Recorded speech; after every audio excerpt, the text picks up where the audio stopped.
For 40 years, I answered the phone and said his name. I signed letters with his signature when his hands were too tired. I memorized the schedules of 12 employees, managed 3 supplier contracts, and once talked a city council member out of revoking our operating permit all before 9 in the morning, and then made sure dinner was on the table by 6. Nobody called it work. They called it being a good wife. My name is Vivian Calloway. I am 63 years old. And for most of my adult life, I was the most powerful, invisible person in a room full of people who never once thought to look for me. This is not a story about grief. My husband Raymond passed 14 months ago, and yes, I grieved him deeply and honestly and in private, the way I did most things in our life together. This is a story about what happened the morning after his funeral, when his 2 sons from his first marriage walked into the office that I had built and told me very politely, very firmly, that my services were no longer needed. They smiled when they said it. That was their first mistake. I met Raymond Calloway in the spring of 1984. He was 34, charming in the way that men who have never been told no tend to be charming, all energy and certainty, and just enough warmth to make you believe it was directed at you specifically. I was 29. I had a degree in business administration, 4 years of experience in logistics management, and a plan for my own consultancy firm that I kept in a blue folder under my bed. The folder is still there. I never opened it again after I married Raymond. That is not a complaint. I loved Raymond. I chose him, and I chose with full awareness to pour everything I had into what he was building rather than what I might have built alone. What I did not choose was to be erased from it afterward. Raymond's company, Calloway Integrated Freight, was, when I met him, a mid-sized operation with 14 employees and a debt-to-revenue ratio that would have made any reasonable banker nervous. Raymond was brilliant at relationships. He could walk into a room and leave with a contract. What he could not do was manage what happened after the contract was signed. That is where I came in. In the first year of our marriage, I restructured the supplier agreements and saved $84,000 in annual costs. I renegotiated the warehouse lease and secured 2 additional facilities at below-market rates. I implemented systems that reduced delivery errors by 31%. Raymond told people I helped with the paperwork. I did not correct him, not because I was weak, but because we had an understanding, unspoken but real, that my role was the foundation and his role was the face. Foundations do not need names. Foundations need to hold. And hold I did for 4 decades. We grew from 14 employees to over 200. We expanded into 4 states. We built a client list that included 3 Fortune 500 companies. Raymond won an industry award in 2009. I wrote the nomination letter, described our operational philosophy, cited every metric. His name was on the plaque. I attended as his wife. His 2 sons from his first marriage, Derek, who was 11 when we met, and Paul, who was 9, I raised alongside our own daughter. I attended their school events when Raymond was traveling, which was often. I wrote the checks for their college tuitions. Raymond signed them. It was my financial planning that ensured the money existed. Derek is now 41. Paul is 39. Neither of them ever called me anything other than Vivienne. I told myself it did not matter. I was wrong about that too. Raymond died on a Tuesday in October. A stroke, sudden, while reading in his chair. The doctor said he did not suffer. I held his hand for 2 hours before I called anyone because I was not ready to share that room with the noise that would follow. The noise followed quickly. Derek flew in from Denver within 6 hours. Paul drove from Pittsburgh. They were at the house before the funeral home had even come, and I noticed briefly, then set the thought aside that they had moved with a speed that surprised me. The morning after the funeral, I arrived at the office at 8 o'clock. My habit: I had keys, a parking space, and 23 years of institutional knowledge that no filing system could replicate. Derek and Paul were already there, seated on the same side of Raymond's desk, which struck me immediately as a rehearsed formation. Derek stood when I entered. "Vivienne, we were hoping to catch you. Please, sit down." I sat. I folded my hands. I waited. What followed was 15 minutes of careful, considerate language designed to communicate one simple thing: I was finished here. They spoke of transition, of new leadership and honoring Dad's legacy by moving the company forward. They mentioned a management consulting firm and a new chief operating officer to be announced within the month. They offered me a severance package. The number was generous. It was also an insult, but they would not have known that. "We know how much you meant to Dad," Derek said, "but this is a family business now, and we want to take it in a direction that reflects where we're going, not where we've been." A family business. I was his wife for 38 years. I said I appreciated their transparency. I said I would need time to review the paperwork. I said it in a voice so even and unhurried that Derek visibly relaxed, because men like Derek read calm as compliance.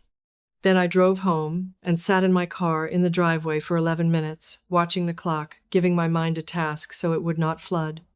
I was not surprised. Somewhere underneath the grief of 14 months, I had known this was coming.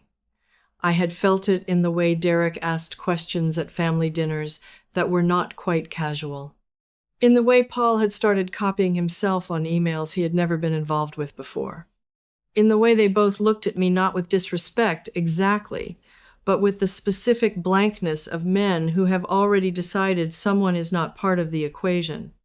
I went inside. I made tea. I opened my laptop and pulled up a document I had not looked at in some time. A legal index, organized by category, cross-referenced by date. My hands were completely steady. I spent 4 hours reading through documents I knew by heart but wanted to see in black and white. And then, for the first time in a very long time, I allowed myself a small, private smile. There is a specific quality of clarity that comes when you stop hoping something will not be what it is. The anger was real, but it had moved somewhere below the decision-making, where it could fuel without interfering.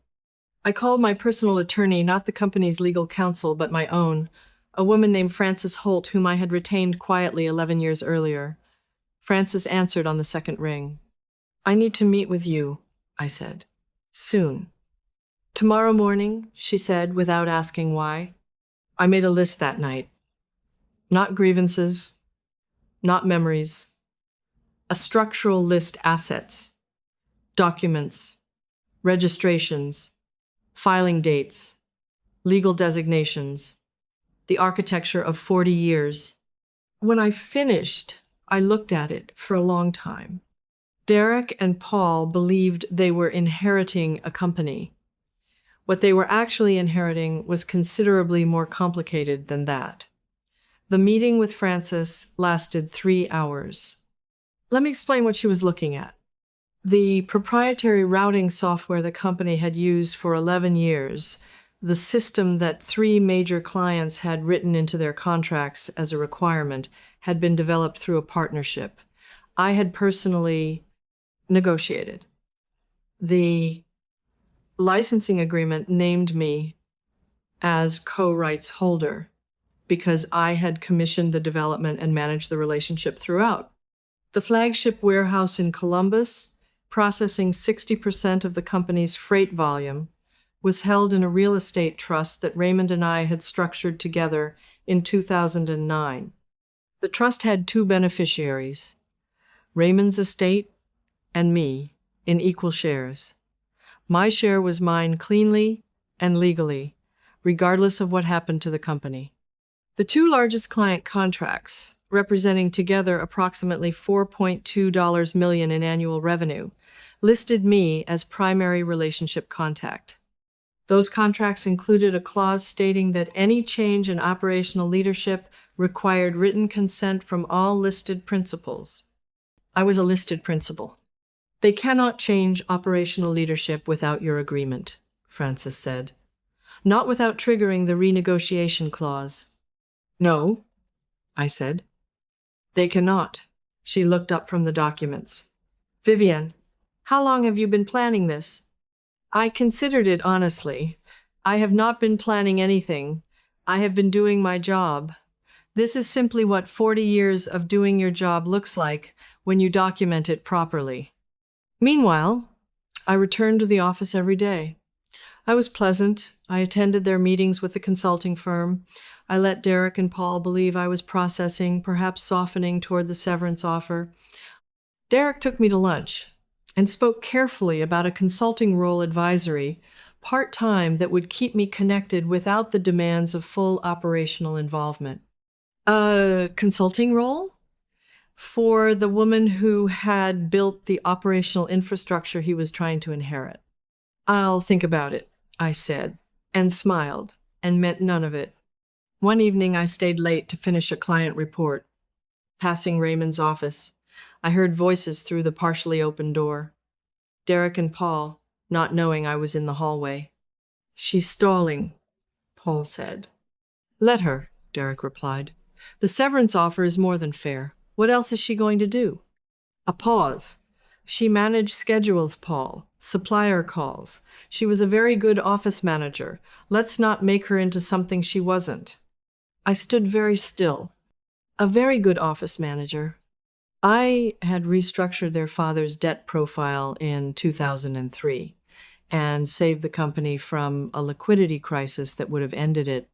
I had flown to Toronto in February 2011 to repair a client relationship that Derek's careless email had nearly destroyed. I had read every contract through this office for 38 years and caught 17 errors that would have cost the company combined more than $2 million. A very good office manager. I walked to my car, I drove home, I fed the cat, and the next morning I called Frances and told her it was time to move. The settlement conference was held at a neutral legal office downtown. I arrived first. I wanted to be seated when they entered, unhurried and already present. I wore a charcoal gray suit, the color of someone who has made a decision and has no interest in explaining it further. Derek and Paul arrived with their attorney, carrying the body language of men who expected this to take 45 minutes and end with signatures. Their attorney suggested they begin with a review of the severance terms. I'd like to start somewhere else, Frances said pleasantly. The operational software. She slid the licensing agreement across the table. Co-rights holder. Vivian Calloway. Personal capacity. Not an employee, not an agent of the company. Personally. She slid the client contracts across. Next, the principal contact clause, the leadership change consent requirement, $4.2 million in annual revenue that could not be transferred without my written agreement. Then the warehouse trust documentation, 50% beneficial interest, mine, not transferable, not acquirable through any change in company structure. She laid each document down with the unhurried pace of someone building something that will not need to be rebuilt. I watched Derek's face throughout. I had known him for 30 years. I knew his tells the tension at the jaw, the eyes recalculating. He was recalculating very quickly. What exactly is being proposed? Their attorney asked, with the careful tone of someone who has just realized the ground has a different shape than the map suggested. Nothing adversarial, Frances said.